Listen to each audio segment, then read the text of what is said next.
obviously, you know, we just ask everybody to keep the Joseph family in their prayers.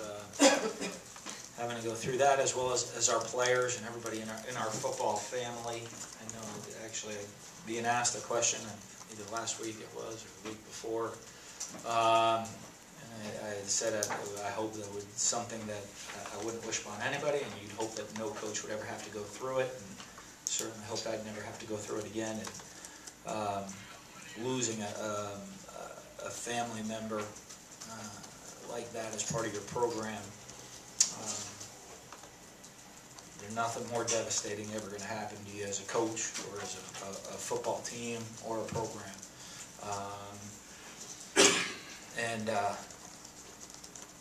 You know, so you just keep everybody in our prayers. That would be fantastic. You know, and about Keith, he was such a, you know, he was a great young man. He gave unbelievable effort in everything he was doing. 4.0 student here at Mississippi State. Was a great student coming out of high school. I'm going to tell you what, probably you know, on the scout team would have been the scout team player of the week every week. We had to share the award with other people just because it wouldn't have been fair, because he was that. He was the guy that gave everything that he had, and whatever he was doing, he gave his absolute best every single day. And you know, just a tragedy to lose such a great young man. But we have a game we're going to play this week. Be obviously a tough matchup. Playing Alabama, probably you know, they don't give me a vote. They're the best team in America. I think when you're watching games, you watch football. We've had the opportunity to watch football last couple of weeks. You can see that they are the best team in America, I think. They got 5-star players across the board. I'm sure they got more 5-star players sitting on the bench that can't get a rep on their team, or 4- and 5-star guys that won't even get a rep in the game, or any of that stuff. And I'm sure most teams, I can guarantee you, more than probably we have on our whole roster. So they got a pretty explosive offense. They got some great playmakers in the perimeter. They got a big physical running back. Bringing their second running back, will probably start for almost anybody in America. Quarterback manages to get in the right situation. All-star offensive lineman.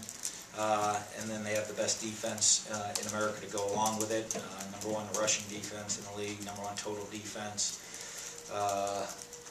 in the league, one of the tops in the nation in a lot of different categories. So it's going to be a huge challenge for us. And in our program, we have to come out. We've improved, though, over the last couple of weeks. I think we've improved every week. That we've, in a lot of ways, you could say we've improved every week during the course of the season, from one game to the next with a young football team. And I know certainly over the last 4 games, we've seen significant improvement from one week to the next. And we're going to have to take another huge step forward here on Saturday and play at an extremely high level to put ourselves in a position to win. Yeah, how did you, I guess, tell the team about Keith's passing? What did you tell them about tell them about it? Yeah, it was. I was actually I was recruiting at a high school game. I got a phone call from Coach Felker, and to let me know. And at that point, he said, "I'm gonna have a state trooper call you, who was a Keith uncle, and kind of explain the situation to you." So I was able to speak to him. We immediately wrote up something, because all our players were gone for the weekend, to give them the weekend off, that we could communicate. I wanted them to hear from us, but we also had to respect, I wanted to make sure we respected the family first, because I'm sure once it started to get out, in today's world, it's gonna spread extremely rapidly. So we talked to that. When we talked to the family, they had notified. They felt as many family members that they were going to notify, so that we could immediately send out a group message to the entire team about what had happened. And then, we had all the coaching staff trying to get on the phone and contact all the players on our team, especially a lot of the freshmen that were really close. I know Jamal Peters and Mark McLaurin had actually just dropped him off with his dad. They all rode home together, and they had met and dropped him off with his dad in Meridian. So to get those guys on the phone, and just so that we were there talking to all of them as well. And then we gathered the team last night just to kind of meet for the first time together as a team. How can football be used as a way of learning during this process? Well,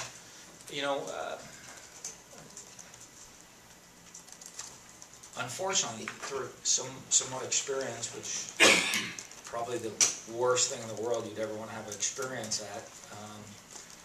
I think for all of these young men, football is their safe place in the world. When you get on the football field, that's their safe place. And so, having been through it, that's where kind of almost any problem that you have, anything you're dealing with, any grief you're having, anything going on in your life, for a lot of our guys, when they can step on the football field, that's when a lot of things disappear. It's just football. It's them getting to do what they love and go and play football. So, I do think that is, for players, that's kind of a comforting escape place to be, is out there on the football field when dealing with dealing with this situation, but a lot of different things as well. Coach, I understand you had some of the young guys come over for a bit of a get-together at your place. What was that like?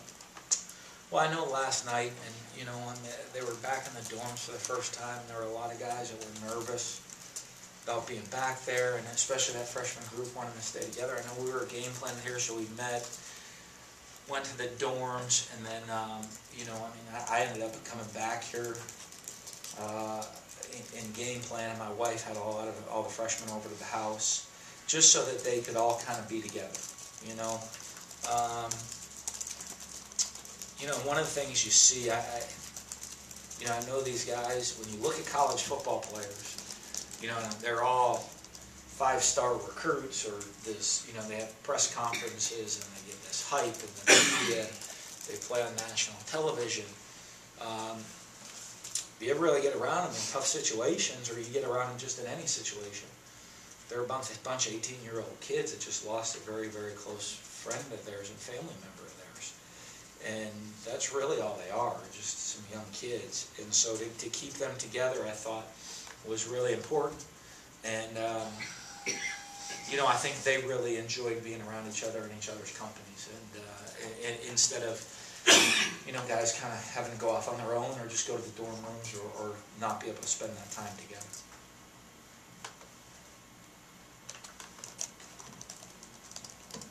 I guess getting into football, what Dak said during the media days, that the Alabama game you learned maybe more than the team had ever learned in any game. What did you learn as a coach?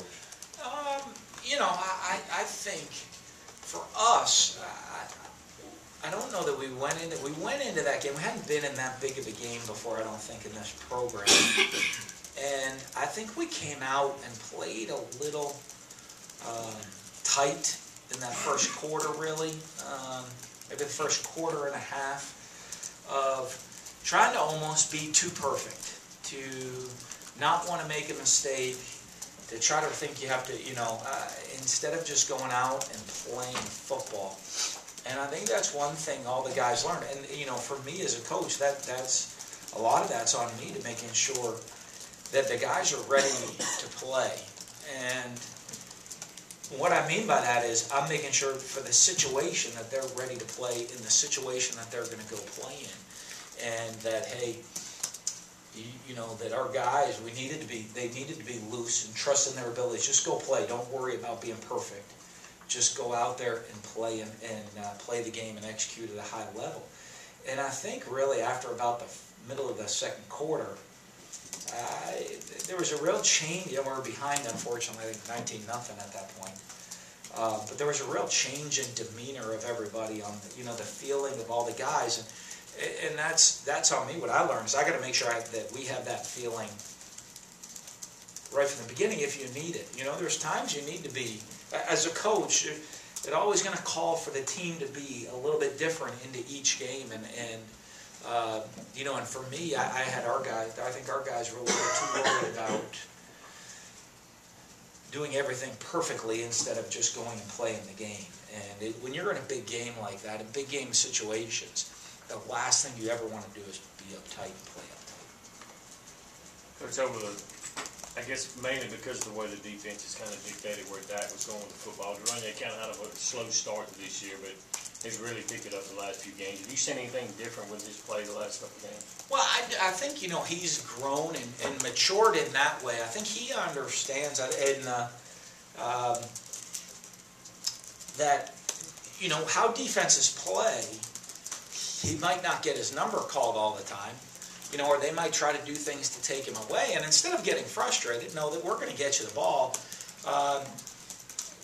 Going into last week's game, I didn't think he would be a major part of the game with what they'd shown and how they'd played in the past and what we'd seen from them on film.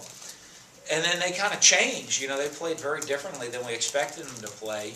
And I think it is good for a guy like Bear, where he understands, hey, I might not be a major factor in this game, and all of a sudden they change, and he knows he's got a quarterback that, when they do, is going to get him the ball.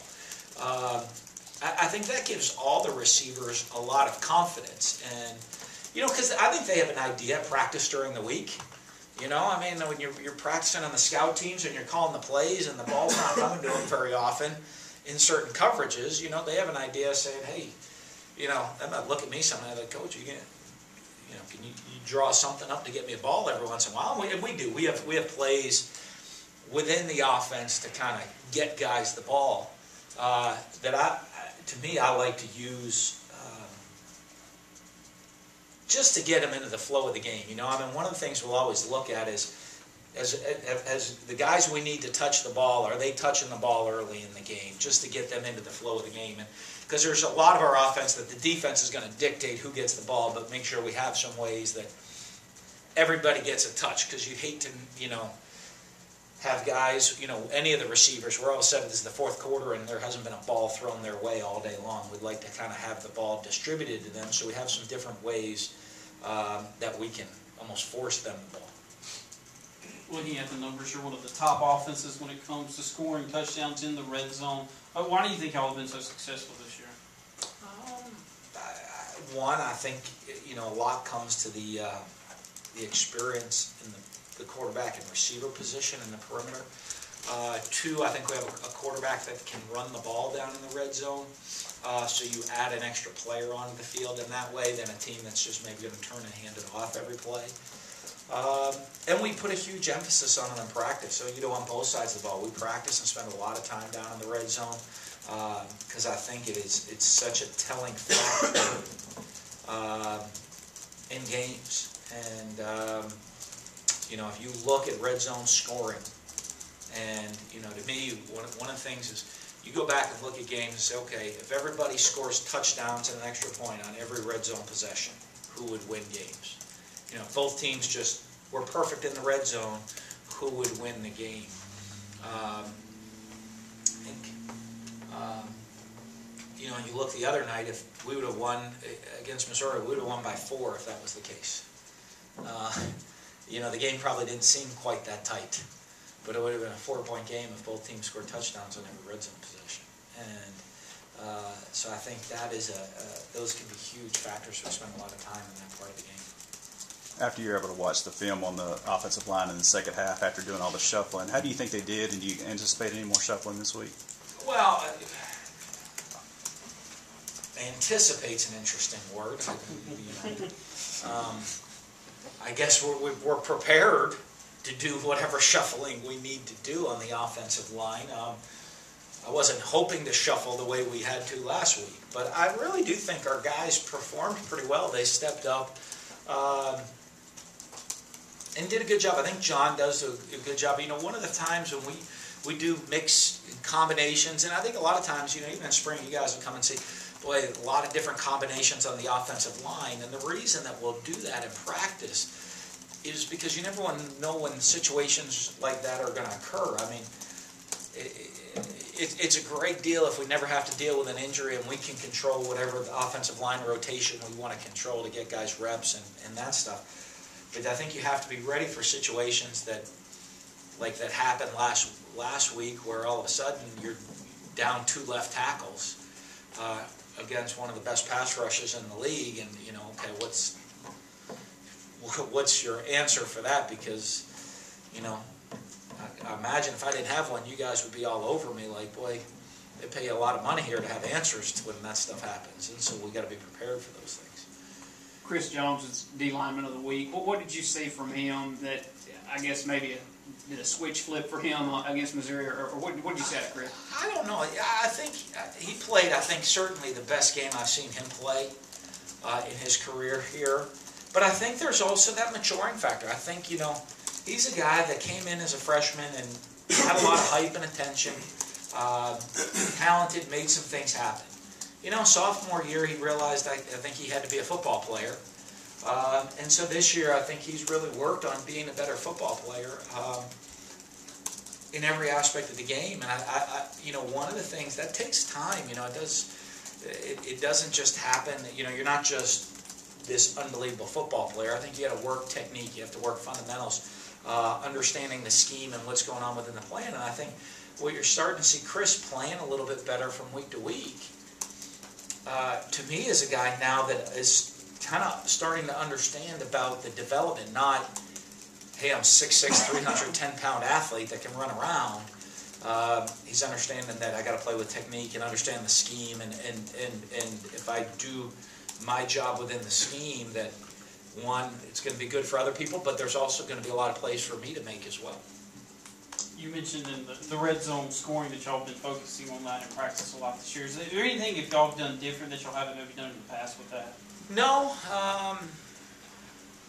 You know, I think one thing, I think you can outthink yourself, if anything. You know, we try to get a plan in place. You know, I would share this. I think one thing you do get a lot of times is you go to practice each week and you kind of have a red zone package, and you don't always get to run those plays, but you kind of run them in practice. So in your mind as a coach, boy, we got to come up with something new, when actually your opponents have never even seen you do it one time. And so, you know, I think we've been able to be a little bit more consistent maybe in what we're doing and look at, you know, what